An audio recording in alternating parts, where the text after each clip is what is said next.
The old adage is don't read the comments. Especially if you know they're going to be negative, don't read the comments. I'm going on another amazing adventure. Let's go on another amazing adventure. If you're here with me, I got all I need for another amazing adventure.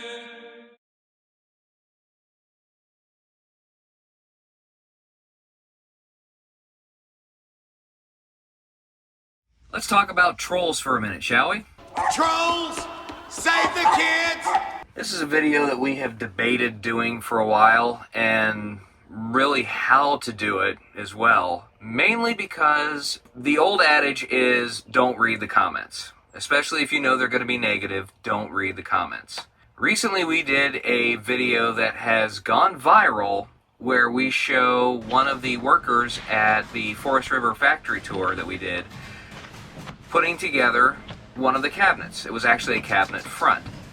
This was done at the same factory where this unit was built, on the same assembly line with much of the same crew and pretty much the same layout and design.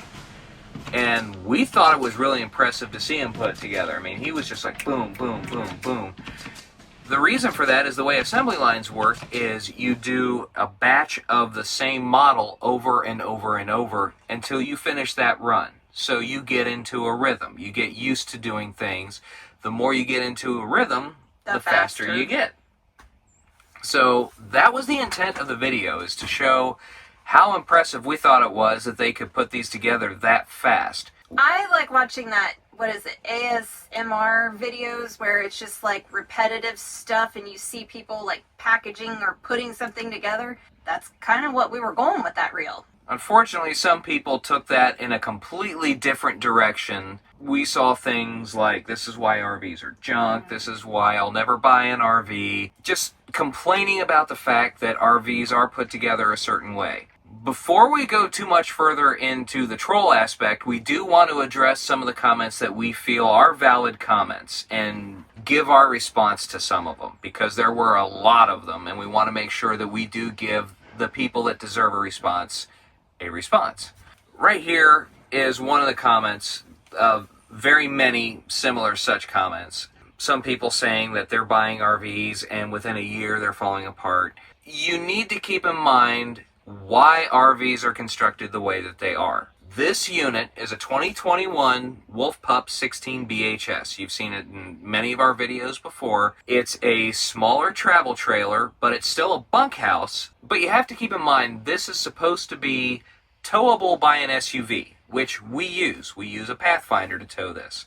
That means that there are weight restrictions and limitations to how much this can weigh overall. You don't want to be putting a hardwood bookshelf and cabinet and dresser into a travel trailer that's supposed to be 5,000 pounds or less. Part of the reason that these are built the way they are is because they have to be lightweight. That doesn't mean that they're shoddy. It just means that they are using the best materials that they can while still maintaining those limitations and those restrictions. To give you an idea, we've had this unit, we bought it new in 2021. How far have we taken it?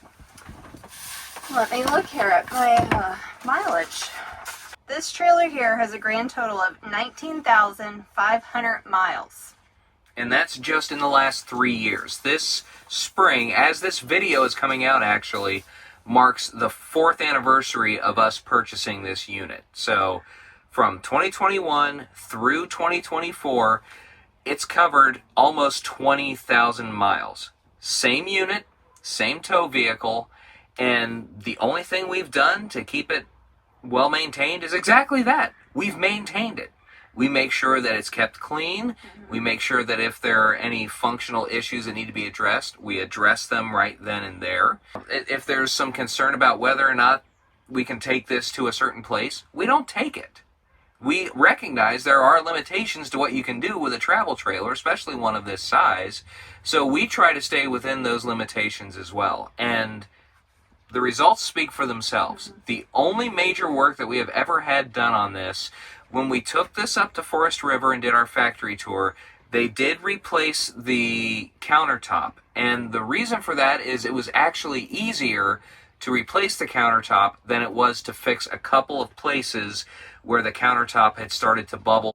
They said, we'll just put the whole thing back in there and be done with it. Did that need to be done for the functionality of it? No. They just... It was a courtesy. They did it because it was... They said that they would make sure that everything was up to speed. One of the comments they made to us is that the trailer actually was in very good condition. They are used to seeing trailers that are used very heavily and probably sometimes not the way they should be or beyond what they're meant to be able to handle. And we've done our best to avoid doing that. And we've got a trailer that is still holding up and still serving our family very well. And that's having 5 adult-sized people in here at once with a 90-pound dog. But again, we're still making sure that we're following the guidelines, we're keeping within what the trailer is capable of doing, and that's part of the reason that we're able to continue to use this and why it has lasted us so long. In our experience, the problems have been minimal, and they've been something that we've been able to fix or we've been able to have fixed very easily. There hasn't been a single problem with this trailer up to this point where we've said we'll never purchase another RV. This has probably been one of the best purchases we've ever made. And I'm not saying that as a RV enthusiast or an RV apologist or anything like that. I'm just saying the way it is. We enjoy this trailer. We are very happy with how it's held up, and we're going to continue using it for as long as we need to. Yep. All of that being said, there are constructive, helpful ways to address some of the concerns and issues you might have, and there are really bad ways to address some of these concerns. I don't want to say it's surprising because it really isn't, but it's very disheartening to see people just looking for a reason to complain. And beyond that, making personal attacks. Number one, we'll get this out of the way right now. The individual that was putting that shelf together in that video is one of the nicest people we've ever met. Very accommodating. His manager was there with us. Nobody objected to it. Everybody thought that it was a great shot. And some people are using that to just make fun of somebody. And I will tell you right now, when we make our videos, yeah, we throw in some jokes here and there, but almost always the jokes are at our own expense. We do not look to make fun of anybody else. If we do mention somebody else, it is always in good fun and always with, at the very least, their awareness of it. I'm going to tell you right now, some of the things that I've seen on the comments of this particular video, you people disgust me. The way that you talk about this individual that you've never met, never interacted with, you just feel the need to start making fun of them. Your mama didn't do a very good job raising you. The world does not need more people like you. As for the large amounts of complaints, some of you people just need something to do. Maybe you need one of these. Maybe you need to get over the fact that they take maintenance and take one of these out for a little bit. Because clearly you got some stuff going on to where you're not all that happy. I will ask a question here. It's obviously more rhetorical than anything, but if you drive a car on a regular basis, do you take it in for an oil change? Do you put new tires on it every now and then? Does it have things that break on it every now and then? Do you ever put gas in it? You're going to have to do some things yourself.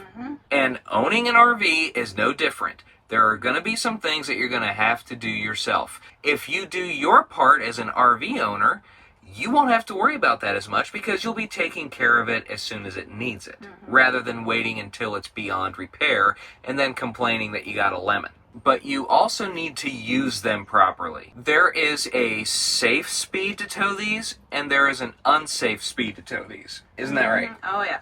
I see some of you driving 90 miles an hour or higher, pulling a trailer. You're kind of asking for that. You're kind of asking for it to just fall apart. Like, that's not normal. That's not good for a travel trailer. As for some of the comments we've seen, there are some legitimate comments that we probably can easily answer. Number one, comments like this.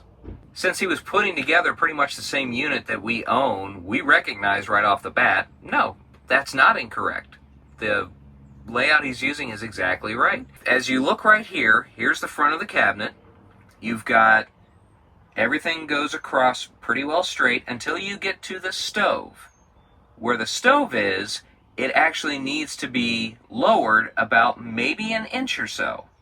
And lowering that allows room not just for the stove, but also for ventilation because the heater is underneath it.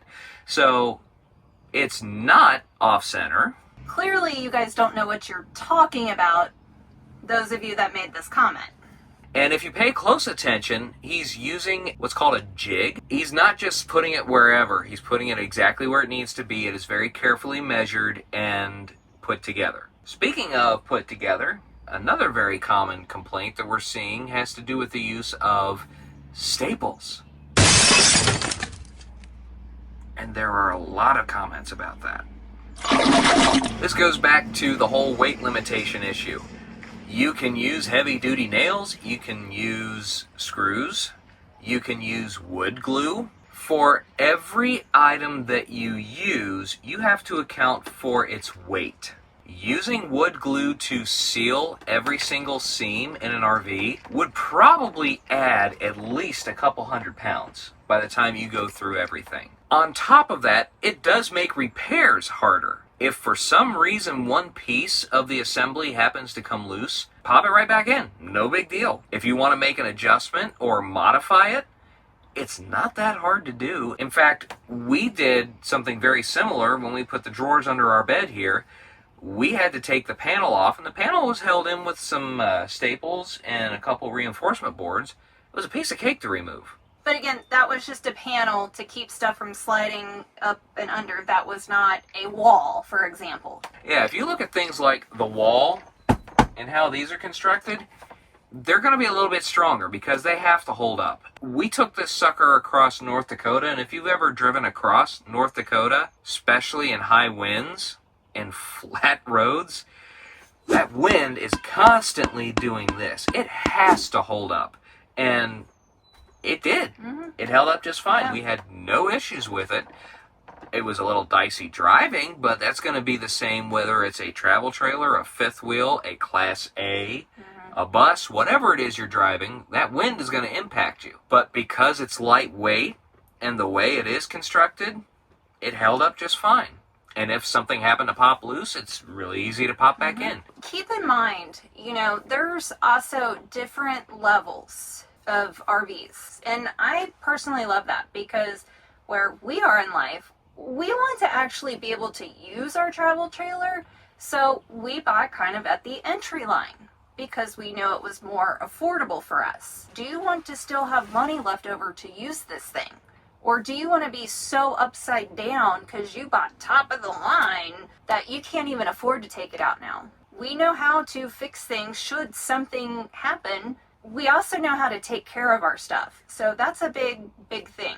Knowing how to take care of it, knowing how to do your maintenance work, all of that, and just not destroying it, not being overly hard on it. It really boils down to risk versus reward. There's always a risk involved whenever you buy any product, or even things like a house. There's going to be issues. The question is, are you going to complain about it until it completely falls apart, or are you going to do something about it? Yes, anything mechanical can have issues, but is that going to be the end-all be-all? And is that going to stop you from enjoying something you enjoy? We love this lifestyle of travel. We're willing to take that risk. You have to be willing to take the bad with the good. Excuse the mess, but just to give you an idea, this right here is the same type of cabinet that was in the video that you saw, assembled exactly the same way.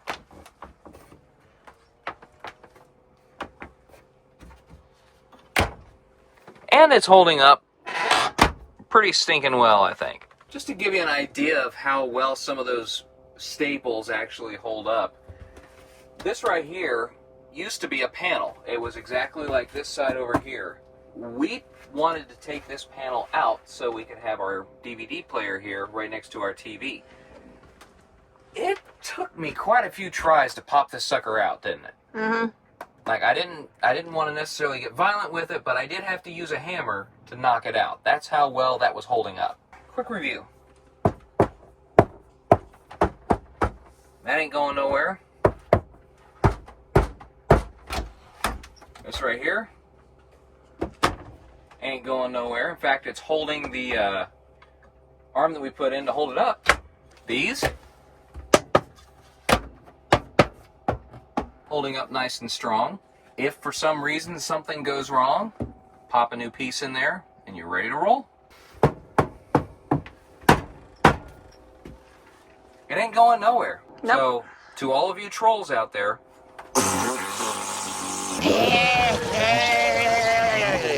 This is a list of all the trips we have taken and how many miles. And as you can see, that is what I fill in each trip.